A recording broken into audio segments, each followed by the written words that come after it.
head basketball coach at James Madison University for the men. And Charlie, I know this is a bad venue and a bad peer group to get any sympathy, but I remember being down in Harrisonburg for a game where I think there were 7 healthy players and a coach who was hobbled up with an Achilles tendon tear. That was a tough year you had, Mr. Brady. Yeah, and an assistant coach, Lou Rowe, who might have been the best player in my program last year with a collapsed lung. He couldn't practice. That's why I got hurt. So, no sympathy, but you guys got 6 seniors and 3 returning starters coming back, so things are looking a little better this year. Well, and I feel great about our seniors. We've talked a lot in the off season, in the summer, and all through the fall here. These 6 seniors want to go out with a significant season. They're all seniors that have scored in double figures at one point or another. 4 of whom have basically averaged double figures when they've been healthy. The great news is we have an older team. The bad news is that they're fifth-year seniors for a reason. So if we could keep this group together and healthy, I think the combination of the seniors and the experience they have, the 5 freshmen that we have that we love, we think it's going to end up being one of the best freshman classes in the CAA for the years to come, and the 2 sophomores that inexplicably got a lot of time last year. You know, I say this will be the year of the guards in the CAA. There's 56% of the starters back and almost 100% of the guards back in the league. Your 2 guards will not take a back seat to any, Davis and Devon Moore. You're right, Charlie. There are great guards in this league. You talk about Franz Massenat, the guards at Northeastern, the kids at Delaware. There's really good guards in this league. And you've got to have great guard play in college basketball in general. Absolutely. But this league puts out tremendous guards. We have not just 2 really good guards, but 2 fifth-year senior guards, and A.J. Davis and Devon Moore, that we think are all league-level players. They've just got to put it together for a season, stay healthy, and play together. You mentioned Devon Moore. He's been through a lot physically as well, but you and Devon, 5th year together. I mean, there's got to be a great bond that you 2 have with each other.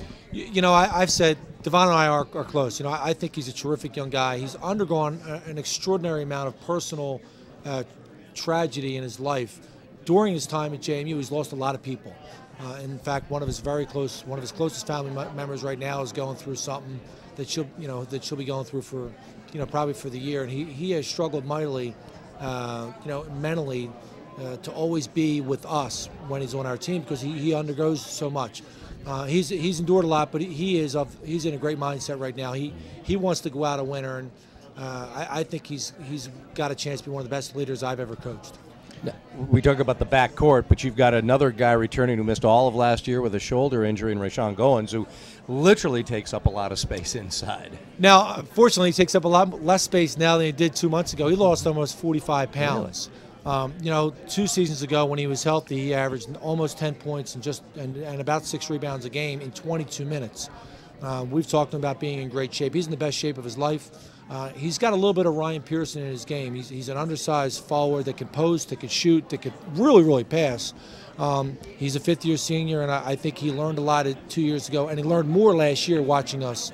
And he's destined to have a terrific season if he can stay healthy. Matt, we've never done a game together, Charlie and I, at JMU, where Charlie's fondness, I will say, for one Andre Semenoff hasn't come through. Yeah, I think he's just such a good all-around player. I've seen him one game win the game for you at the defensive end. The other end game, he hit threes. He's a good passer. He knows how to play the game of basketball. Is he healthy? Today, he's healthy. And to be honest with you, last year he fought through a wrist injury that would have sidetracked a lot of other players. And in fact, he did it so early in the season that had he not already used his redshirt year, we probably would have used it. He struggled with his right wrist all last year. It finally got healthy in February. In the last 9 games of the year, he was 34 for 61. He shot 57%, making almost 4 a game in the last 9 games of the year. We think he's one of the best shooters in the league. And as you say, Charlie, he's a hard-nosed kid that if he could just put a little bit more weight on and stay healthy, then we think he could have a great season. You mentioned guys like Enoch Hood, Armand Marks, who got time last year when I know you maybe thought about, if everybody was healthy, they wouldn't have either gotten it or get some redshirt time. So they've got some value. But you mentioned your freshmen. How do you see them kind of blending into what, if everybody stays healthy, is a pretty set, solid group? Well, I love this freshman class, and I've gone on record as saying I think it's got a chance to be as good a freshman class as this league has this year. It may not necessarily be felt this year, but for years to come, this is a team that could be a starting 5 in a year or 2. and be competitive in the CAA. These five guys are a tremendous group.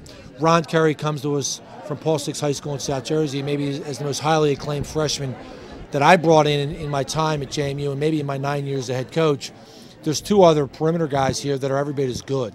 Andre Nation from Florida and Charles Cook, who was third-team All-League or All-State last year in New Jersey, and a forward from Philadelphia that's got a chance to be a starting power forward maybe as soon as this year.